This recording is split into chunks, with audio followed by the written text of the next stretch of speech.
Burn.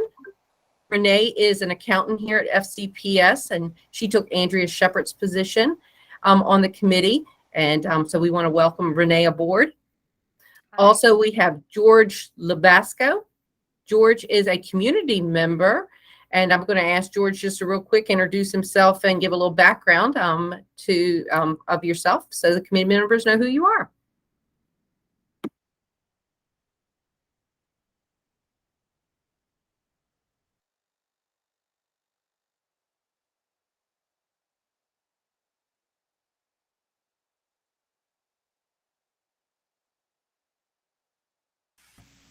George, I believe you're muted if we can't hear you.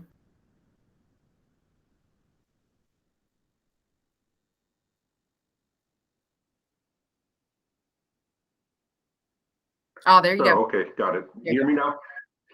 Yes. George Labasco, I'm a retiree.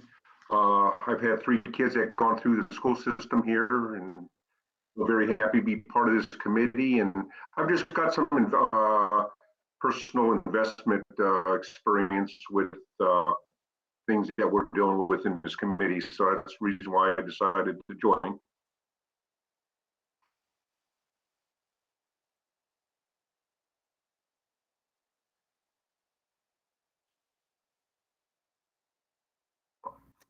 Renee, I wanted to also give you an opportunity to say good morning to the group as you're a new member, and anything you wanted to say. Good morning. I'm not sure what else to say aside from you already introduced me as being the accountant here and everything. So I'm happy to be here. Great. Well, thank you so much. I appreciate each of your willingness to join on our committee here. I do not believe we have, I'm trying to see. Well, Sharon is a guest here with us, Sharon Eberg. She is the FACE, which is our support union representative, and she's joining us. And I don't see Elaine Crawford on here. Is Elaine on? Elaine is out on FMLA. Okay, well, we hope she returns soon. And is there anyone else from the public that's not a committee member that's on today? Okay, I think I recognized all the rest of the names. Well, good morning. Well, we're going to start in with first our meeting minutes from our last meeting from May 19th, 2022. Lynn sent that out to everyone. Are there any questions on the minutes? Okay, if not, I'll entertain a motion to approve the minutes. I motion to approve the minutes from the oh gosh, what meeting? I just had it. The May 19th, 2022 meeting. Thank you, Derek. So Derek, motion to second, please. Second. Second by Tony. Okay. All those in favor say aye. Aye. Aye. Aye. All righty. So Lynn, they are approved. Fantastic. I'm now going to turn over the meeting to Alton Fryer, our investment consultant, to review our June 30th performance review. Don't be too shocked. Unfortunately, it's not pretty, but if anyone had any money in the market or had any 401ks, 403bs, 457s, I think we all knew what that second quarter of 2022 looked like. So I will turn it over to Alton.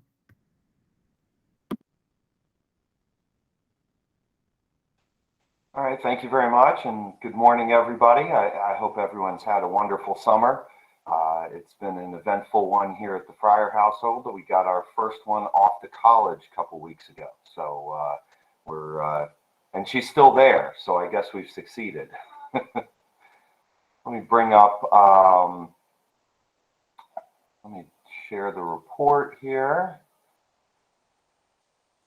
Let's see, can everybody see that up on the screen now? Yes, we can see that. Yeah, I'm moving tabs around here so I can see the same thing you guys are seeing. So if I look to my right, that's because there's a screen over there. So as Leslie mentioned, this report is as of June 30th, and a lot has continued to happen in the market since then. So we'll touch on a bit of an update as well and have some better news. But As of June 30th, the market had hit the lowest points that it's hit throughout 2022 during June. July, we had a bit of a rally, and August has been choppy to say the least. But as we go through our report today, just keep in mind that this is from several weeks ago, and that our outlook for this fund is generally focused on the long term and not the short term. So the first part of our report, we go through the economic commentary, and frequently we have we'll have 3 or 4 bullet points in here, but really the story with the economy throughout this year has been the discussion about inflation, how the Fed is reacting to that, and whether or not that is pushing the US economy into a recession. Now, one definition of a recession is consecutive quarters of contraction or decline in real GDP, and we've seen that. But there's a lot of characteristics of the economy right now that don't necessarily support the fact that, or the opinion that we're in a recession. And when all is said and done, recessions are always called backwards looking. You'll hear some economists next year say, oh, we went into recession in December of 2021 and we came out in September, or whatever it is that they say. Because it's really hard to identify whether it's actually a recession or not until you get all the data and can really look at that. That being said, we hit a high on year-over-year inflation in June when it went up to 9.1%, meaning that prices for the basket of goods that are used to measure inflation were 9.1% higher in June of 22 than they were in June of 21.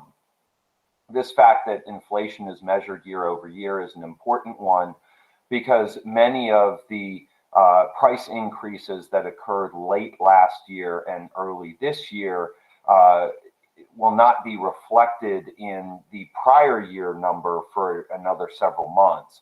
In particular, gasoline prices are one that is particularly important there, where gas prices went up fairly dramatically in November, December last year.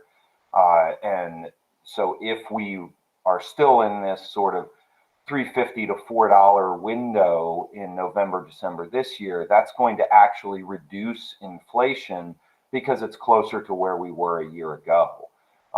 In fact, we saw inflation come down in July from 9.1% to 8.5% year over year. And that coincided with the decline in gas prices from June, when the average price for a gallon of gas in the United States hit over $5, to the end of July when it was back down to $4. So that 20% reduction in the price of gas has a direct impact on what we're seeing from inflation. We've also seen an exceptionally strong dollar. If anybody has had the good fortune to travel overseas, you probably have found that things seem very cheap in the local currency if you're using dollars to pay for it. And while that's great for us going overseas, it's terrible for companies in the United States that are trying to sell goods overseas and are seeing their foreign partners have to use more of their currency to purchase products in US dollars. So that certainly hasn't helped the US economy, but should currencies move in the other direction, then that would be a positive. It effectively makes US goods cheaper than they are right now. And lastly, we're continuing to see jobs growth, where we're seeing jobs added to the economy. We saw a large number of jobs added in July and August, and that's not at all consistent with a recession. Typically, recessions see job losses and unemployment go up, but unemployment, even as of June 30th, was at 3.6%, which is very near historical lows. So we've seen wages go up, but they haven't gone up at the same pace as inflation. So while people are seeing maybe more money in their checking account, it's not going as far. But again, if inflation is reined in and brought under control, then that generally you don't see wages fall in that environment, and that would be good for the consumer, which of course is good for a consumer-driven economy such as the United States. So that's sort of what we're seeing in the economic front. We have seen some companies with some job layoffs over the last several months since the report was written, but we haven't seen the overall jobs numbers start to fall off. And that's a good thing because the Fed really is tasked with keeping inflation in check and keeping unemployment low. And so as long as unemployment remains low, the Fed can continue to raise interest rates to fight inflation. And if you go back to the late 70s and the early 80s, which was the last time that we saw inflation of any real concern, the Fed was not terribly aggressive at first in fighting that out of fear of putting the economy into a recession. The current Fed seems to be very comfortable raising rates to fight off inflation because they see inflation as a greater threat in the long run than pushing the economy into a recession. And I tend to agree because inflation becomes a self-fulfilling prophecy when it becomes systematic within the economy. So getting that back under control, even at the cost of economic output, makes good sense in the short term because we can recover from a recession. Recovering from inflation becomes much more problematic. So that's kind of where we are with the economy. The second quarter market review is not pretty. The green bar that you see at the top there represents 0. We really prefer to see that green line at the bottom of the chart, not at the top, or at least somewhere in the middle, indicating that some asset classes did well and others did not. But unfortunately, both for the year to date and for the quarter, we have seen a decline across all asset classes that we show on this chart. Growth stocks have done worse than value. Small cap has not done particularly well. Both emerging and developed international markets are down. And even fixed income has been down throughout the year, regardless of whether you're invested in government or corporate fixed income or bonds. So it has not been a particularly good year, but these things, as anybody who's followed the market, we know that these things happen. You're going to see markets go down. They don't go up forever. Over the long run, these downturns are healthy for the markets, although it doesn't feel that way, certainly when we look at the values of our accounts, whether personal or the Opeb account. In particular, some of the largest detractors from performance in the stock market have been some of those companies that did the best during the pandemic, including Apple, Amazon, Microsoft, Google, even Tesla has been down as well. And all of those have kind of led the way as far as the downturn. Only 28 stocks in the S&P 500 have actually contributed more than 1/100% of positive return to the S&P 500. So that means you've got over 470 stocks that either didn't contribute to return or were negative. But pharmaceutical companies, Eli Lilly and Merck, were two of the companies that contributed positively to performance in the benchmarks. So it was a pretty ugly quarter. There really has not been any safe port in the storm.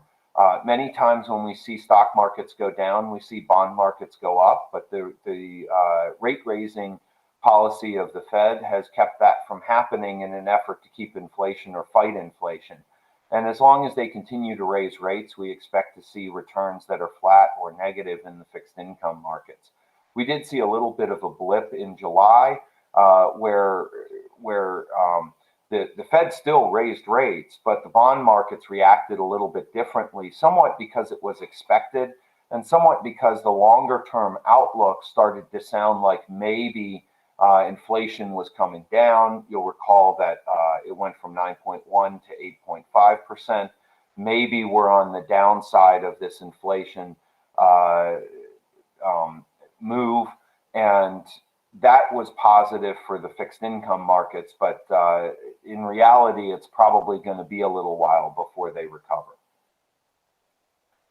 As far as capital market returns are concerned, we always show a couple of different variables that impact either fixed income, which would be returns to lenders, or stocks, which would be returns to owners.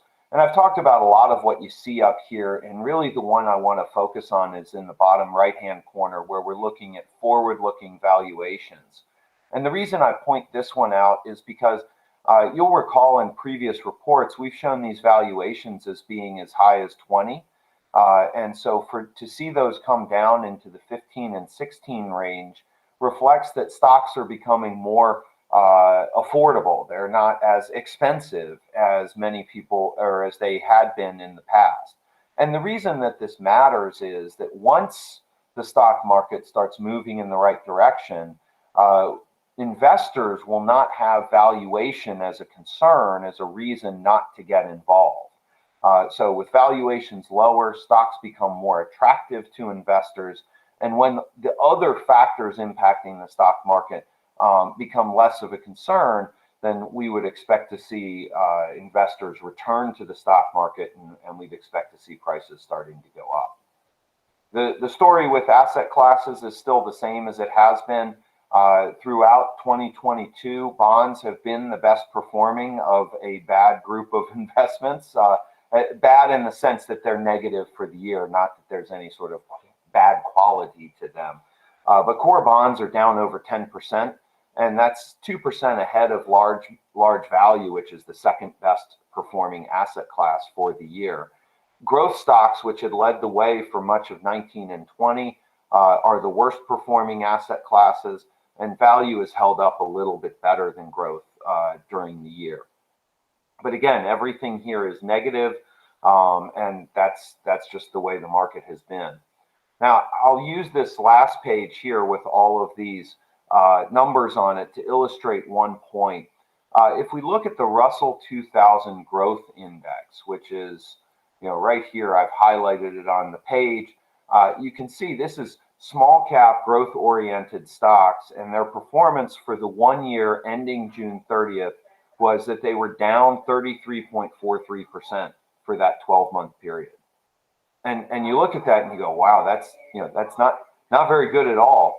But I went back and looked at this very same report from June 30th of 2021, and I looked at this very same asset class, and for the 1 year ending 12 months ago, so the 1 year ending June 30th, 2021, the Russell 2000 Growth Index was up 60%.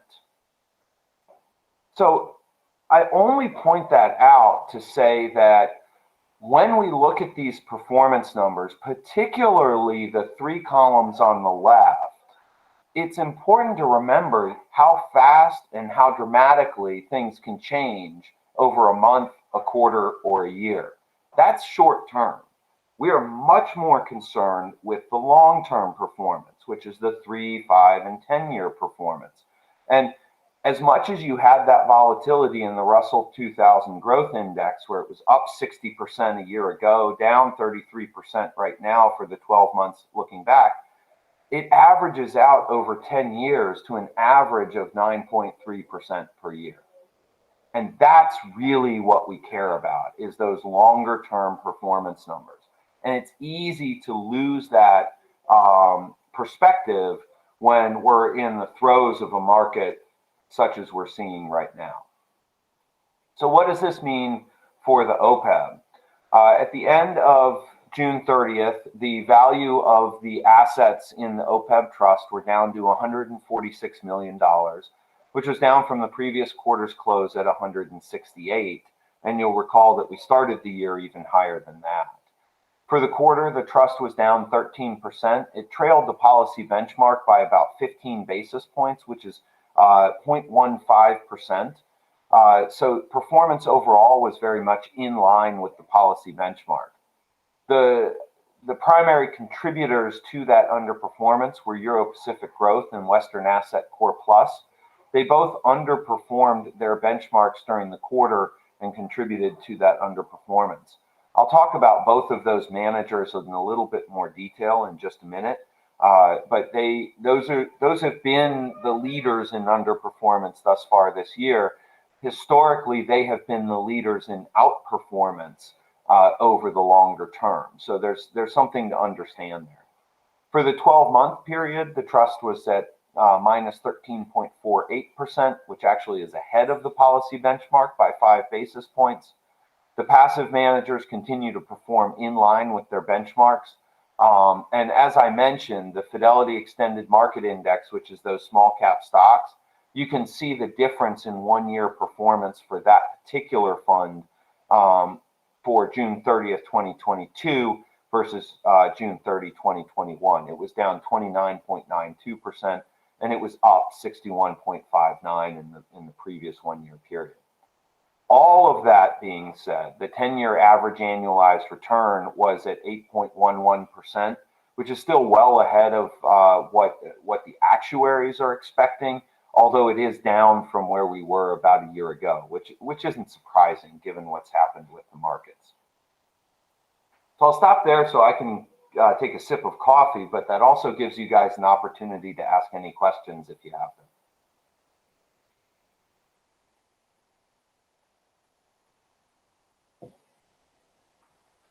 Well, you're either muted or you have no questions, so I'll move on.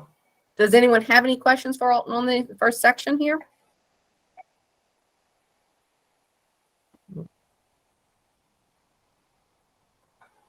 I think we're good. You never think we're good? So I'm going to skip over a couple pages here just to talk about some other areas before I speak about the investments themselves. As far as asset allocation is concerned, as of June 30th, we were a little bit underweight to domestic equities, on target for international, and a little bit overweight to fixed income.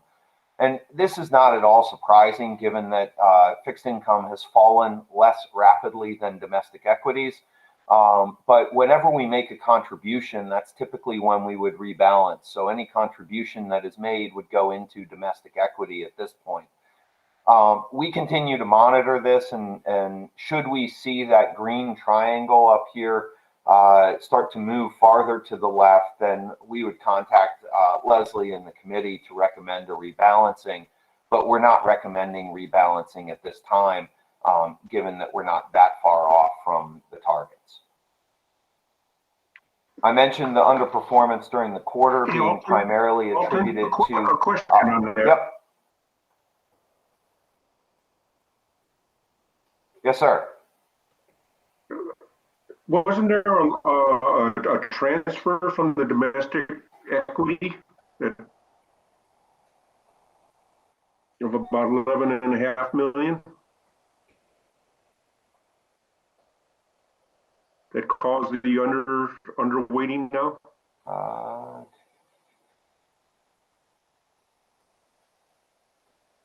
During the year, there was a transfer from domestic equity, but it was used to fund the international. Yep. Yeah, there it is. Yeah, because Euro Pacific Growth was added this year, and so when we did Euro Pacific Growth, not only did we move the money from the international index to Euro Pacific Growth, but the investment policy statement changed and added more to international equity. So money was moved from domestic equity to international because of the change to the investment policy. Right, because I believe it was May we went to the board and changed that. I think we increased that by 5% of the portfolio. So we had to do a rebalancing at that point to move some funds into that new product. Yeah, but all these changes were in the second That's quarter, right. though, right? Yes, because we went to the board in April. Yes. Yes, all of this happened in that second quarter. Okay. So yes, there was a change to the allocation in the investment policy statement that increased international equity, Okay. the exposure there, I think from 10 to 15%. And as a result, money was taken from domestic equity to, and I think some from fixed income as well to fund that. But the market moves that have occurred have also contributed to that underweight in domestic equity. And we're underweight by 2.5% relative to the target. So that's not a tremendously large move. And I believe,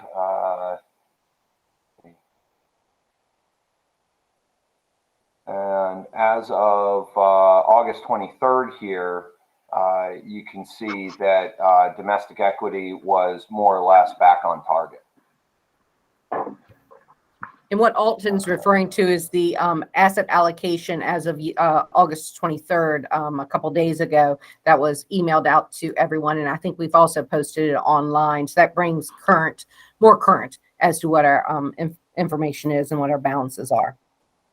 Yeah, let me actually, I'm going to switch how I'm sharing so that I can.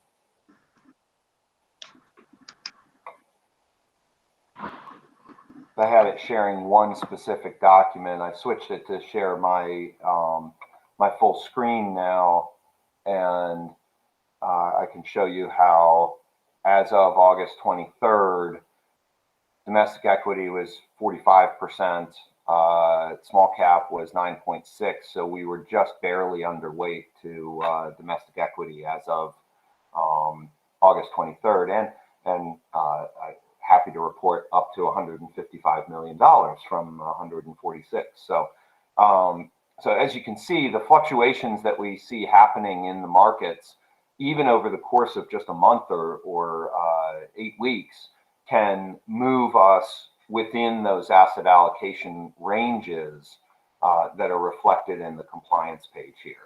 And that's one of the reasons why we're not going to make a rebalancing move until we get relatively close on one end or the other to the ranges.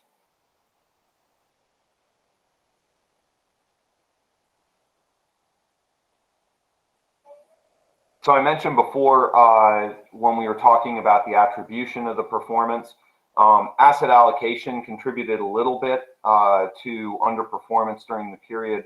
The domestic equity managers actually did reasonably well, but as I mentioned, international and fixed income, those managers detracted from performance, and that was offset a little bit by the positive performance from the domestic equities.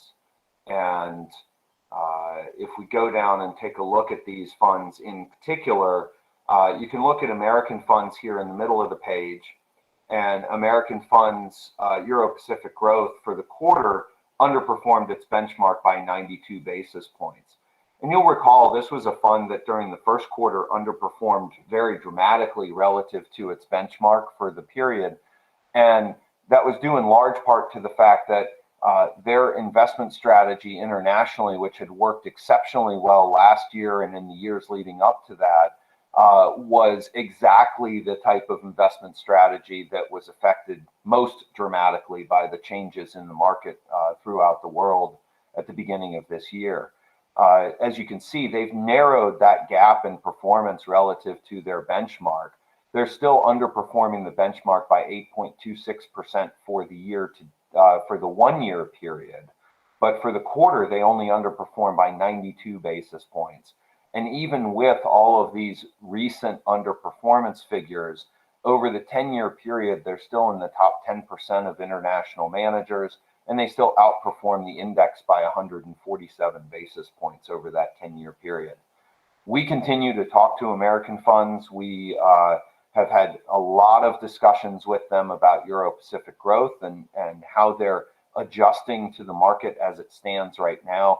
And nothing has changed with their investment strategy in terms of the overall manner in which they manage the fund. They've certainly made some shorter term adjustments, but we have no cause for concern with that particular fund in terms of its expectation that it will return to outperforming the benchmark in the future.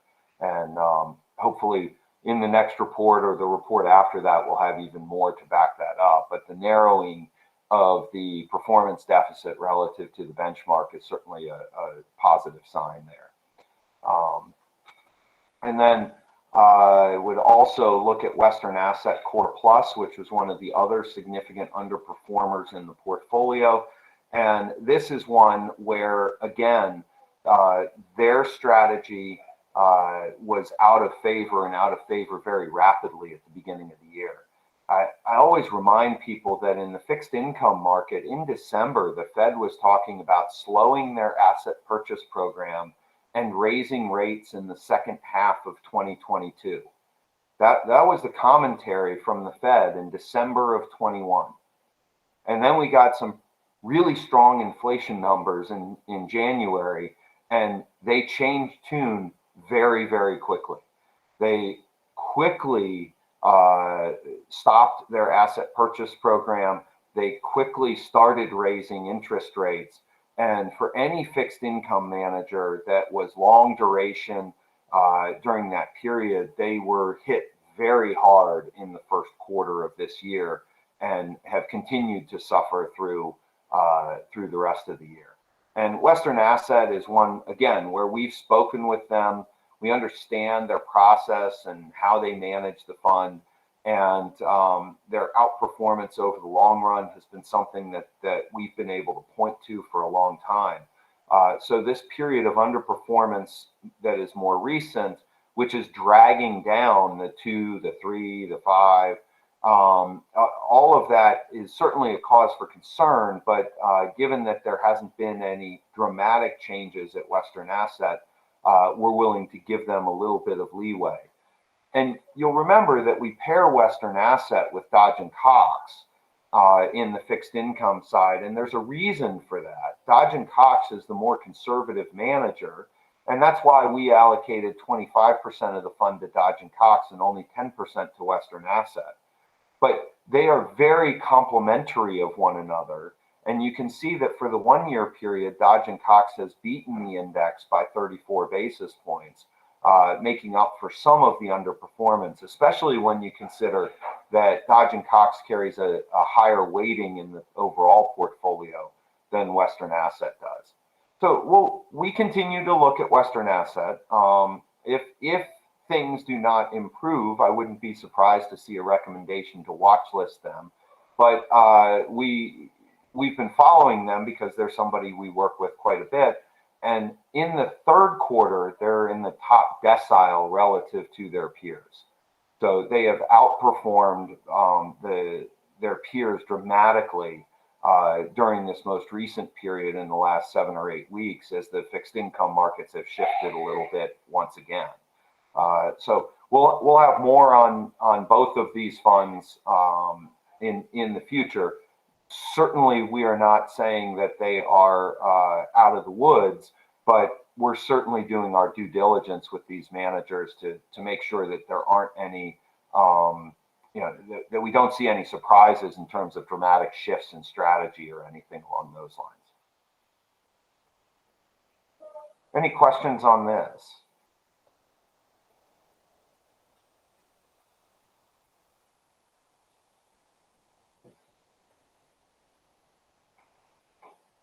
I think you can keep going. All right. Well, as I mentioned, we have the update on the assets as of August 23rd, and you can see that the value of the fund is back up to 155 million from 146 at the end of the quarter. So a $9 million move to the positive, which is certainly the direction we'd like to see things moving. And so we have a little bit of good news, I suppose, to round things out here.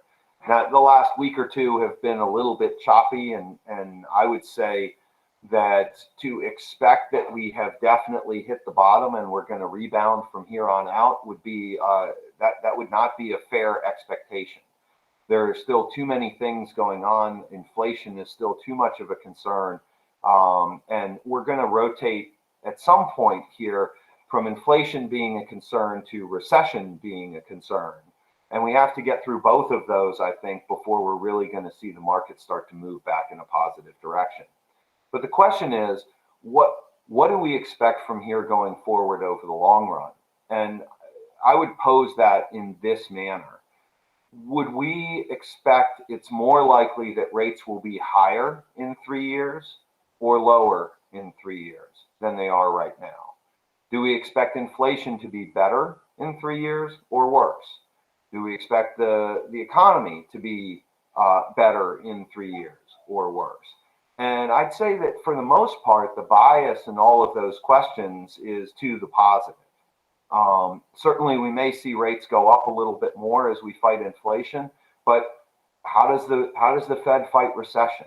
They lower rates. So if they can get inflation under control and they've got to try and manage an economy that's slowing down, they're going to cut rates to do that. The stock market is forward looking. So eventually it's going to say the future looks better than the present. So let's buy. And so there's lots of things from here looking forward, especially if your focus is on 3, 5, 10 years out, that are positive compared to where we are right now. And maybe that makes me seem like I have a little bit of a rosy outlook, but history says that we get through these downturns relatively quickly and generally have longer periods of stock market growth and expansion to follow. So should history at least rhyme with how it has been in the past, then I would expect to see things moving in a positive direction in the future.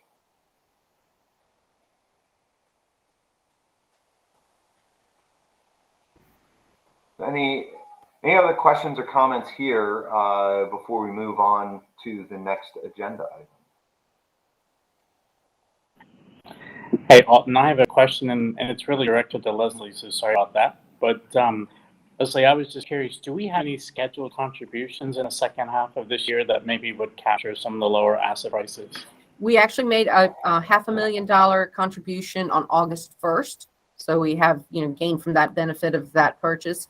And then I believe our next one is, I want to say November 1st. And then another $500,000 and then another $500,000 in the spring. So this year we'll be putting $1.5 million into the trust. Got it. Thank you.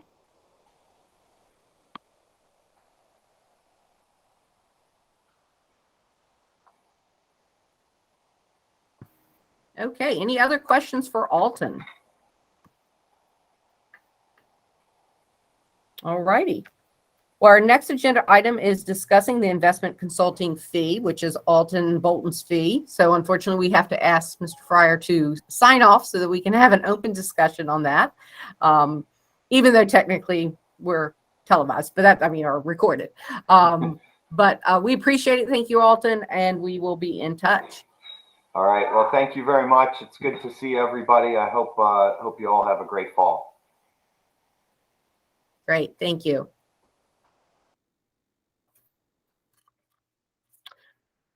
All righty. Well, attached to the agenda was Bolton's estimate for investing consulting fees for the next year.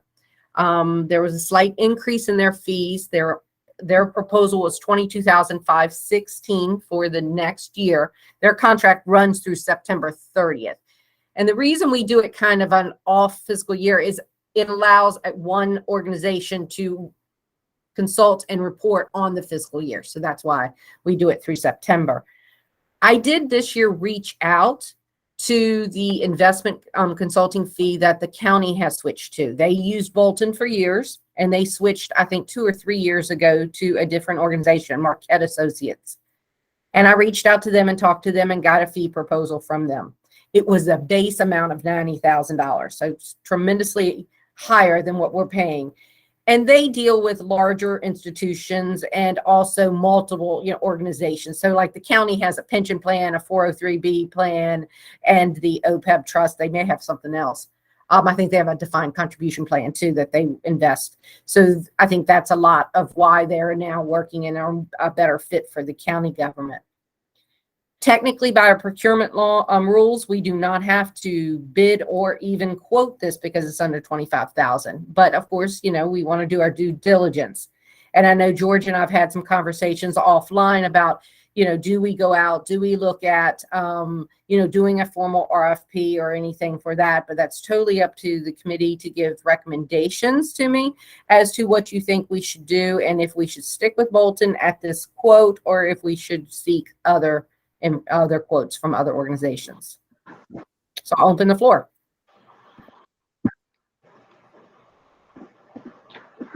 Well, as you mentioned, Leslie, I'm new to the committee, but what I've done is like I said, I've got a lot of personal investments, and I had some friends in the business, and they didn't look who this was for, but they looked at the allocation, how it's done, and the feedback was it's pretty plain vanilla. And I don't think we can look at fees particularly as a reason why to stay with the firm. I personally think we could be, just think about it. 0.5% improvement on the performance would be $800,000 more. That would pay for a lot more fees with no more risk. So I'm thinking we should, there's a lot of good people out there. They're hungry. I think we should look, and get a formal RFP proposal out and see what else someone else can do. And through that process, I've done this before. They bring a lot of recommendations. And, I think we've been I think Bolton's done a good job. Alton's done a good job, but I think there's other, better mousetraps out there that can, no more risk, but bring a higher confidence in our return.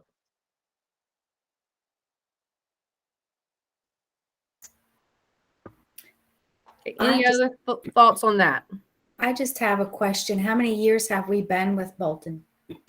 Bolton has been with us since we've been managing the fund. So that's 3 years, but they were also the consultants when we were at the county. So I believe they've been the consultants since the conception, which was 08, 09 with us. We've changed partners and the actual individual consultants within Bolton, but we've been with them since the beginning.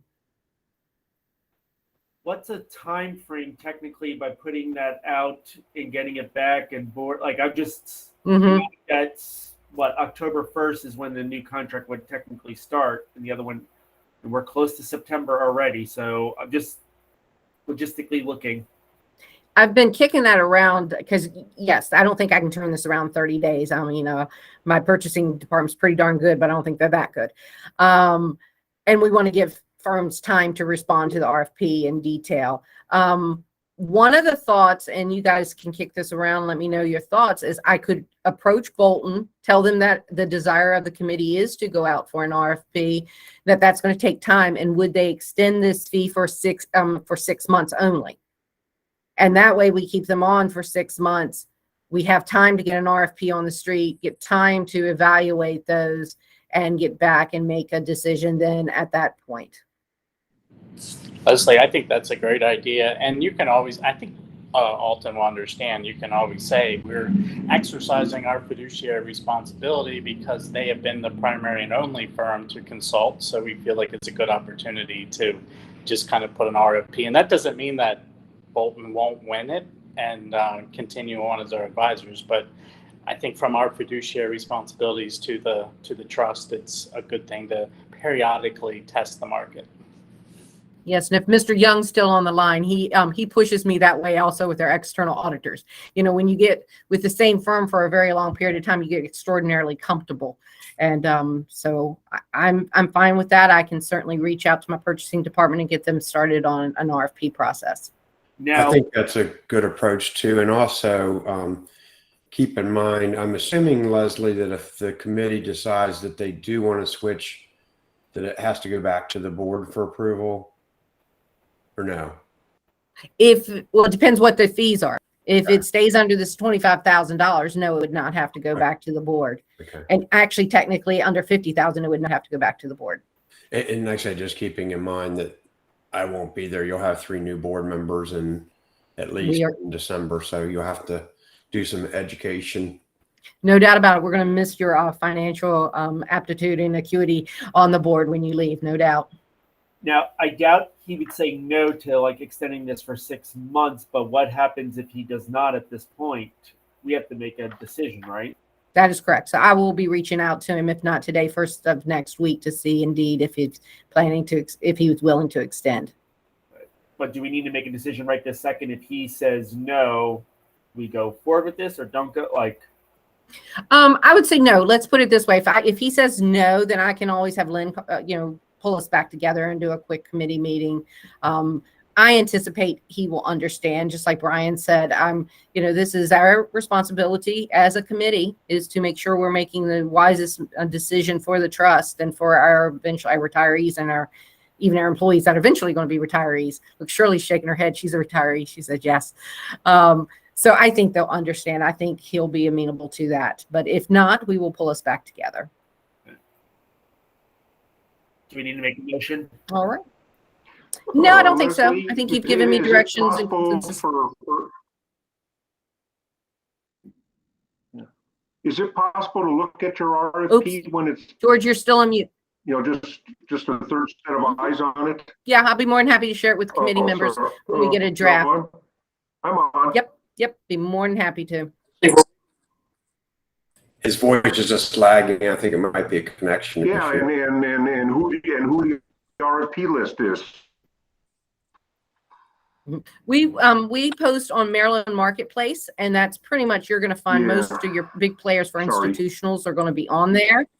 But if we know of any companies that aren't on Maryland Marketplace, then we will definitely approach them and send them the notice.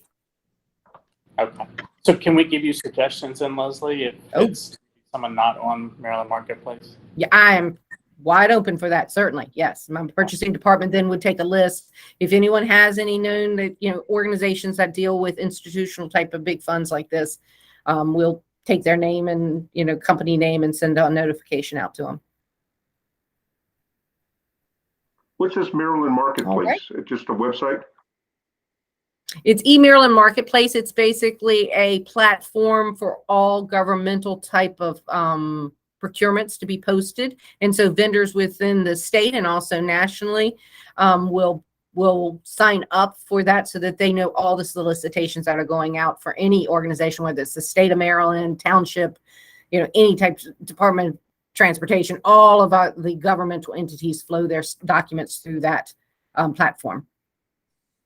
And Leslie, not to get too far ahead of ourselves, but in that process, procurement would evaluate them and then give us a short list, or how does that process work? Yes, we normally set up some type of a rubric that we use for evaluation purposes. And if we've even our self-insurance fund, what we do sometimes is ask committee members if they would like to be on the evaluation team. And then we can put, one or two committee members on there. And sometimes even someone that's totally not involved to kind of give an eye on it. And so we'll pick 3, 4, 5 people to be on an evaluation team to then rank them from a technical and a cost perspective. See, and Leslie, and going with what Leslie, George brought up, from my experience on that, from after you shortlist, a lot of times you have them come in and give presentations face to face. Yes, we've done that too. Not all about charts and numbers.